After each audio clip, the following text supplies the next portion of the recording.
की तरफ चल रहा है। ये गालिब, खूब जानने वाले रब का मुकर्रर करदा निज़ाम है। ये सूरत यासीन में तीसरी बड़ी दलील है, यानी रात और दिन का हैरत अंगेज निज़ाम। ज़मीन की असल हालत तारीकी है और दिन की रोशनी एक आर्जी कैफियत है। जब ज़मीन गर्दिश करती है तो जिस हिस्से पर सूरज की रोशनी पड़ती है वो रोशन हो जाता है। फिर गर्दिश के साथ रोशनी सरक जाती है और अंधेरा अपनी जगह ले लेता है। गोया एक पोशीदा कुदरत रोशनी की चादर हटा देती है और रात आ जाती है। जब किसी मकाम से सूरज की रोशनी हटती है तो फौरन तारीकी छा जाती है। वाज़े हो जाता है कि अल्लाह ताला के सिवा कोई ऐसी ताकत नहीं जो रात के आने या दिन के जाने को रोक सके। इसीलिए इबादत सिर्फ उसी का हक है। चौथी दलील सूरज है। सूरज वो सितारा है जो हमारी दुनिया को रोशनी देता है और जिंदगी के लिए निहायत अहम है। हमारे रब, जिसकी कुदरत बेहद और इल्म कामिल है, उसने सूरज को एक मुकर्रर रास्ते पर रखा है। वो एक मुअय्यन वक्त तक अपने निज़ाम के मुताबिक चलता रहेगा, मगर ये सफ़र हमेशा के लिए नहीं। सूरज का भी एक मुकर्रर अंजाम है। ये हकीकत इंसान को गौर व फिक्र की दावत देती है कि इतना अजीम निज़ाम भी अपने खालिक के हुक्म का पाबंद है। सूरज और ज़मीन के दरमियान फासला तकरीबन 150 मिलियन किलोमीटर है और कायनात की उम्र अरबों बरस बताई जाती है।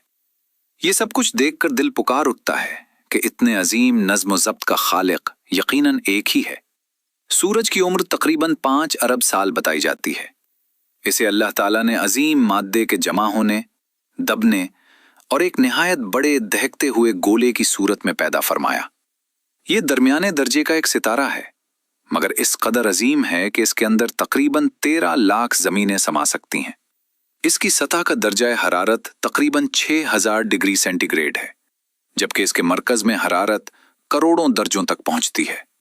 ये अपने मुकर्रर रास्ते में बेहद रफ्तार से हरकत करता है।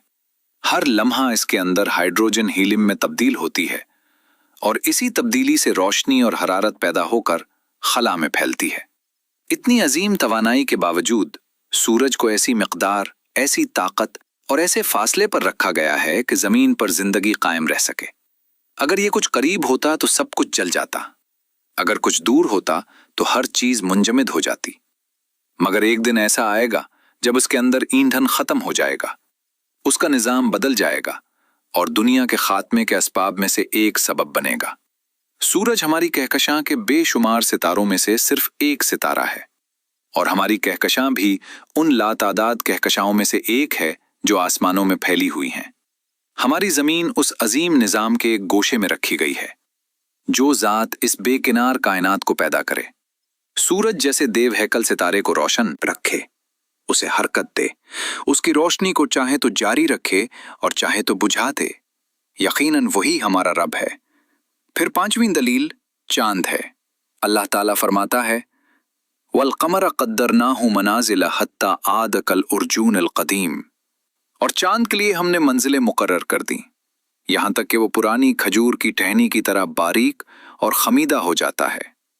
लश शम्सु यंबगी लहा अन तुद्रिकल क़मर वलल लैलु साबिकुन नहार व कुल्लुन फी फलकिन यसबहून। न सूरज के लिए मुमकिन है कि वो चांद को जा पकड़े और न रात दिन से आगे बढ़ सकती है, और सब अपने अपने मदार में तीर रहे हैं। ये आयात कायनात के निहायत दकीक और कामिल निज़ाम को जाहिर करती हैं।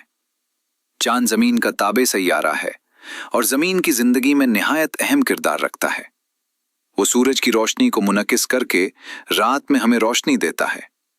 जब वो अपने मदार में गर्दिश करता है तो उसकी मुख्तलिफ शक्लें जाहिर होती हैं, कभी हिलाल, कभी आधा, कभी मुकम्मल बद्र। फिर आहिस्ता आहिस्ता घटता है, यहाँ तक कि पुरानी सूखी खजूर की शाख की मानिंद बारीक रह जाता है।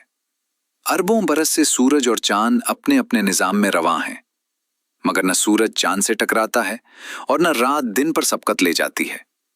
मगर जब अल्लाह ताला चाहे तो ये निज़ाम बदल जाए। सूरज, चांद, सैयारे, सितारे सब अपने अपने मदारों में तीर रहे हैं। सैयारे सूरज के गिर्द गर्दिश करते हैं, सूरज अपनी कहकशां के मरकज के गिर्द रवां है और सितारे भी अपने अपने रास्तों पर हैं। फिर यही बात खत्म नहीं होती, कहकशाएं भी झुरमट बनाती हैं और वो झुरमट भी अपने निज़ाम के तहत हरकत करते हैं। यही नज़्म छोटी तरीन दुनिया में भी नजर आता है।